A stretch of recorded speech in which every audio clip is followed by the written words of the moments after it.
I've been doing a series on questions that were given to me in a recent talk I gave to a Catholic singles group. So this is a viewer question that I wanted to answer from the audience, and it says, though we as Catholic Christians should wait until marriage, how do you know whether or not you're sexually compatible with your future spouse? For I've known couples that are frustrated when only one of the two is interested in having sex after marriage. So, yes, you're right. We should wait until after we get married, but do not use this as a crutch for going, we need to have sex before we get married to see if we're compatible. This may sound like a crude answer, but the short answer, first of all, is if she has girl parts and you have boy parts, you're sexually, quote unquote, compatible. But see, marriage is about selflessness, is about giving and taking. So on the deeper part of the question, because I don't want to make it look like it was shallow, is that, and I think what this man is referring to is in most marriages, one person wants to have sex more often than the other. And that's usually the male. The male's brain lights up 6 times more frequently for sex than does the female's. But there are some relationships where the female is more desirous of sex than the male. So we'll put that aside. If that is your question, know that you will, quote unquote, always be incompatible then, because one of you will always pursue and one of you always have to be the gatekeeper. It's just the way God made us. But in terms of the desire, both man and woman desire to connect with their spouse. Both desire to be one with the spouse. And the act of sex is the most beautiful act that makes each feel loved. But how men need sex. This is the difference right here. Men need sex to feel loved. Women will give sex after they have been made to feel loved. So if a young man or woman doesn't know that, I would believe that can make him or her think, well, we're sexually incompatible. I do the things that I would want, and she's not ever available. And she's like, he never makes me feel loved. So why would I want to give him sex? So herein lies the difficulties that the vast majority of couples struggling deal with. So the better question would be, how do we understand sex in our marital relationship? And my answer to this question is communicate, communicate, communicate, and do this before you get married. Talk about your perceptions on sex, not just what you're going to desire. What do you believe about sex? As Catholic Christians, the only thing acceptable is vaginal sex. Do you believe that other things are more acceptable? Do you believe that oral sex is acceptable? It is not in the church. Where the male part goes into any part other than the female's vagina is a sin against natural law in Christianity. That might be a place to start. But let's assume you've ironed that out and you understand that both of you know that vaginal sex is what is only acceptable, and you both agree with that.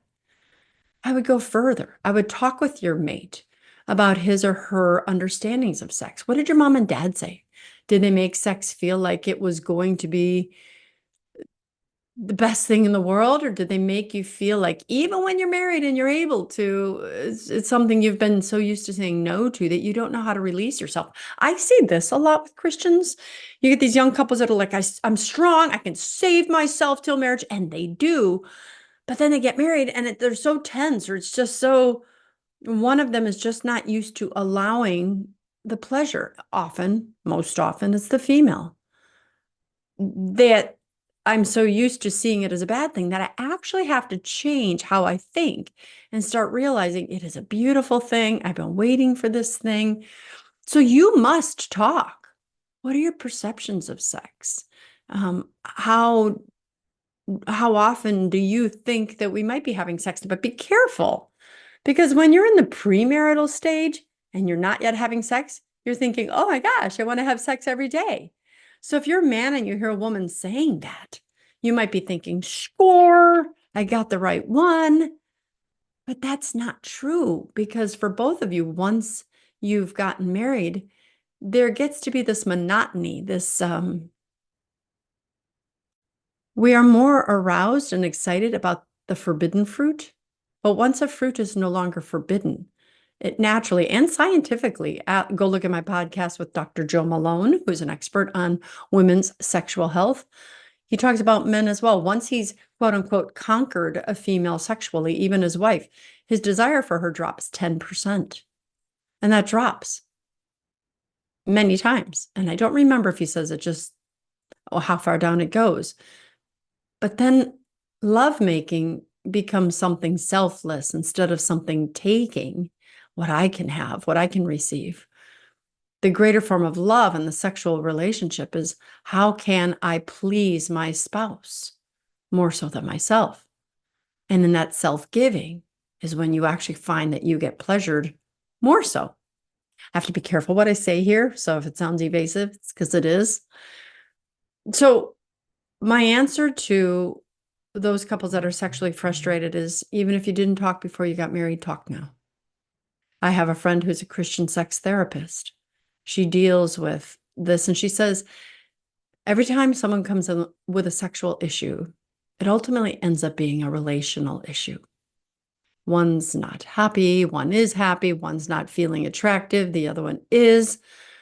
One's not providing the foreplay to the degree, the arousal that the other one needs. Men are visually stimulated, women are emotionally stimulated. You need to understand the person with whom you are marrying. That and that alone will be the criteria for whether or not you are sexually, quote unquote, compatible. That does not eliminate potential problems. Dealing with a woman who has a tilt on the inside of her pelvis, and it makes it hard to be penetrated. She would have never known that before she got married because she didn't have sex. Be prepared for a cross. And sometimes your cross in marriage will be the sexual relationship, the frequency, the type, the self-giving, how a person receives it, how a person makes you feel loved, desired. But know that when you enter marriage, you are in for life, and that if sex is not your cross, something else will be. My question to you is, are you willing to carry your cross? Because in the end, when you've made it till death do you part, you will be the holy individual that God has called you to be. And that is a compatible relationship. I'm Dr. Christine Bacon. Thanks for watching Breakfast with Bacon. And as always, remember to live your life sunny side up.